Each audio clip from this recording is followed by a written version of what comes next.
that existence, the physical universe, is basically playful.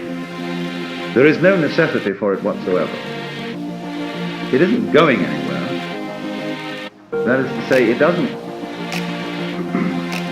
have some destination that it ought to arrive at. But it is best understood by analogy with music. Because music, as an art form, is essentially playful. You say you play the piano. You don't work the piano. Why? Music differs from, say, travel. When you travel, you are trying to get somewhere. In music, though, one doesn't make the end of a composition the point of the composition. If that were so, the best conductors would be those who played faster. And there would be composers who wrote only finales. People go to concerts just to hear one crashing chord. Under the Same way in dancing. You don't aim at a particular spot in the room. That's where you should arrive. The whole point of the dancing is the dance.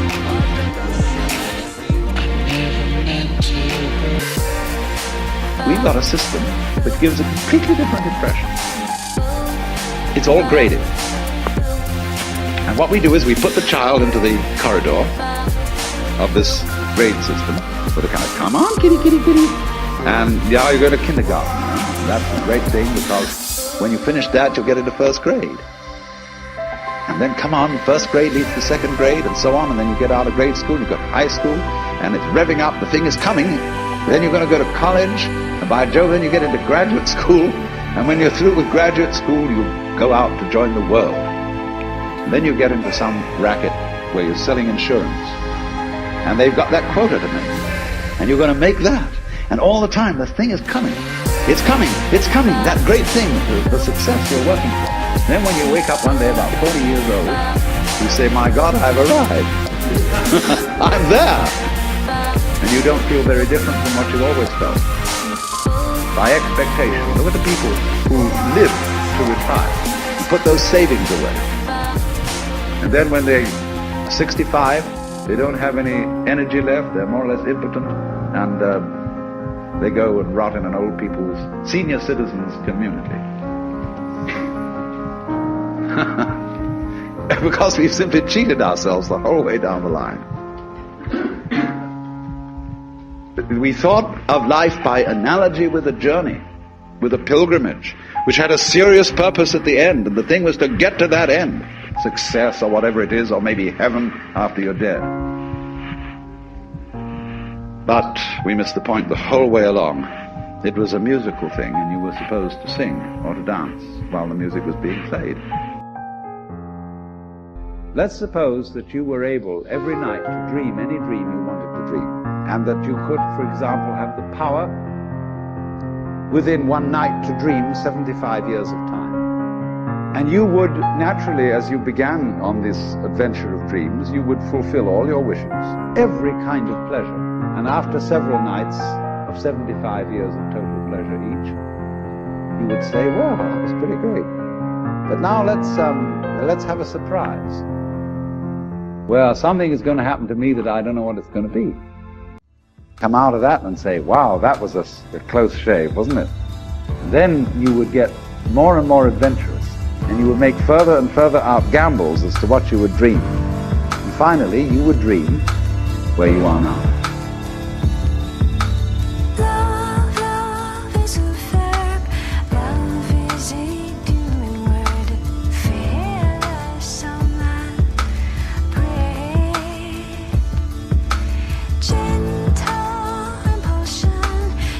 You would dream the dream of living the life that you are actually living today, within the infinite multiplicity of choices you would have, of playing that you weren't God. This means that you're not victims of a scheme of things. It's so important to consider this question: what do I desire? Well, when we answer that question in a naive way, we figure out what we want is to control everything. To create apples that don't rot, clothes that never wear out, conveyances that get from one place to another instantly so we don't have to wait, power available to do anything that you could conceive and do it just instantly like that. Get this funny technological omnipotence. But if you take time out to think about that, you will soon see that's not what you want. Because if you play life on the supposition that you're a helpless little puppet with got involved, frightful, serious risk, it's a drag. The moment you have a situation where you are really in control of things, that is to say, in which the future is almost completely predictable, you will see, as I said last night, that a completely predictable future is already the past. You've had it. That's not what you wanted. You want a surprise. You don't know what that's going to be, because obviously it wouldn't be a surprise if you did. You want a pleasant surprise. But like you say, what sort of a surprise would be pleasant? Because you know, if there are to be such things as pleasant surprises, there must also be unpleasant surprises. There must be rude shocks. And it makes you realize, you see, how great things are.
Trying to get up that great big hill of hope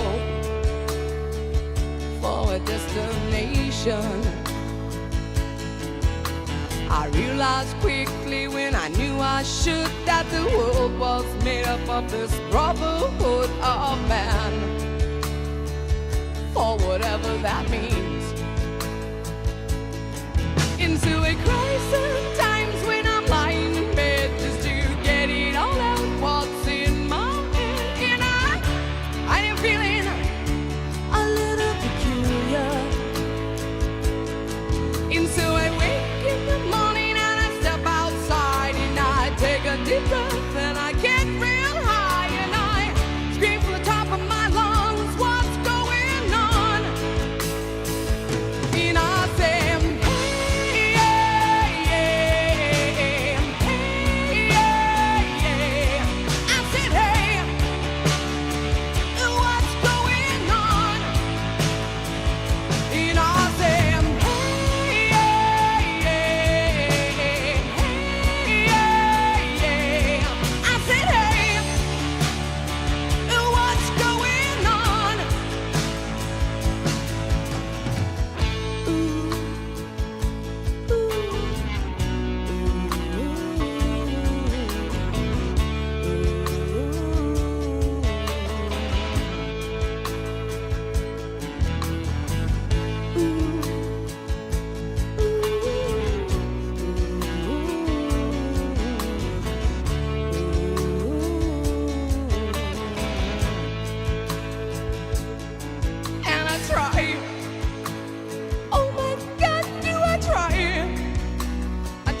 5 years and my life is still trying to get up that great big hill of hope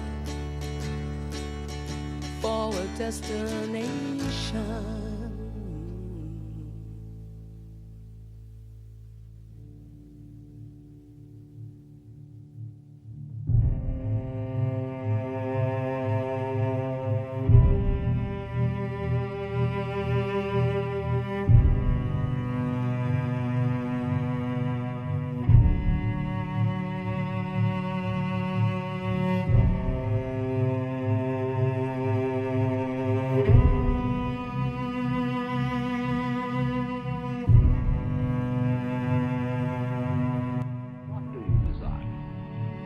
What makes you itch?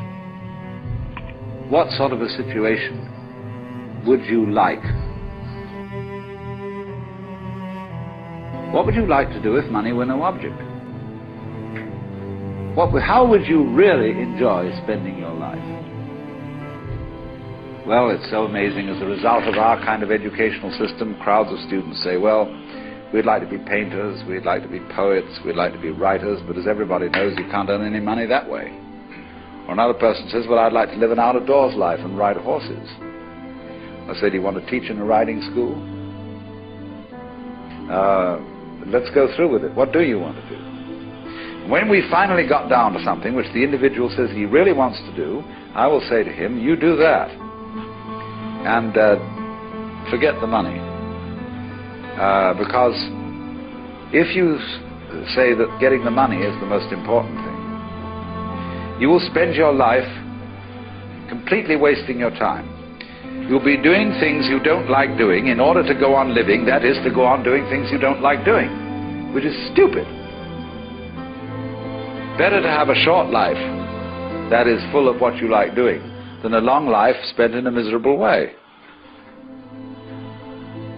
And after all, if you do really like what you're doing, it doesn't matter what it is, you can eventually turn it, you could eventually become a master of it. The only way to become a master of something is to be really with it. And then you'll be able to get a good fee for whatever it is. So don't worry too much. Somebody's interested in everything. And anything you can be interested in, you'll find others will. But it's absolutely stupid to spend your time doing things you don't like in order to go on spending things you don't like and doing things you don't like, and to teach your children to follow in the same track. See, what we're doing is we're bringing up children and educating them to live the same sort of lives we're living, in order that they may justify themselves and find satisfaction in life by bringing up their children, to bring up their children to do the same thing. So it's all wretch and no vomit. It never gets there. And so, therefore, it's so important to consider this question: what do I desire?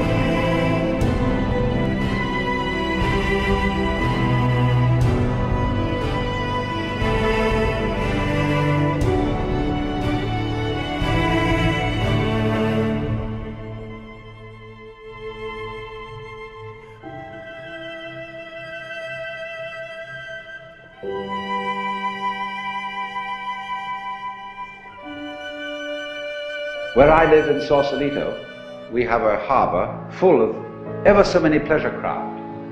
Motor cruisers, sailing boats, all kinds of things. And they never leave the dock.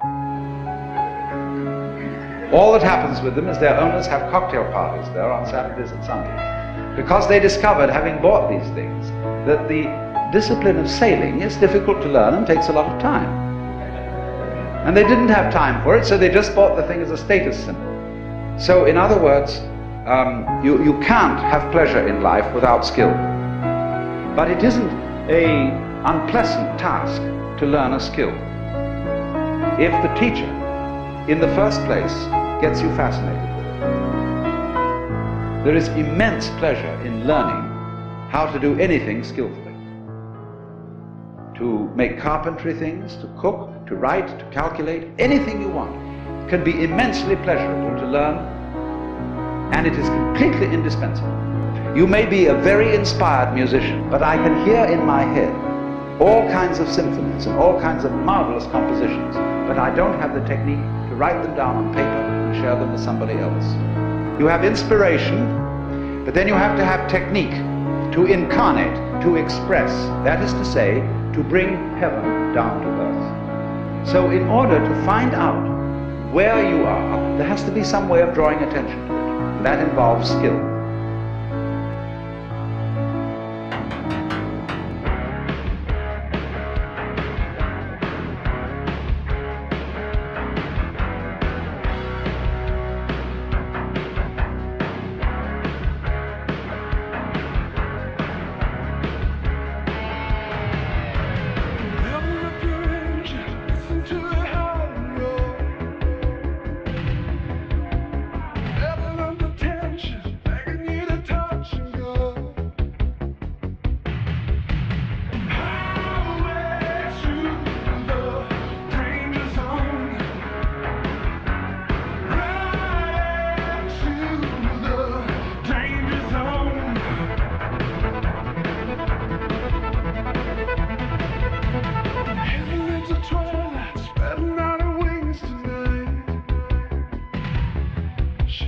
Jumping off the deck, shoving into overdrive.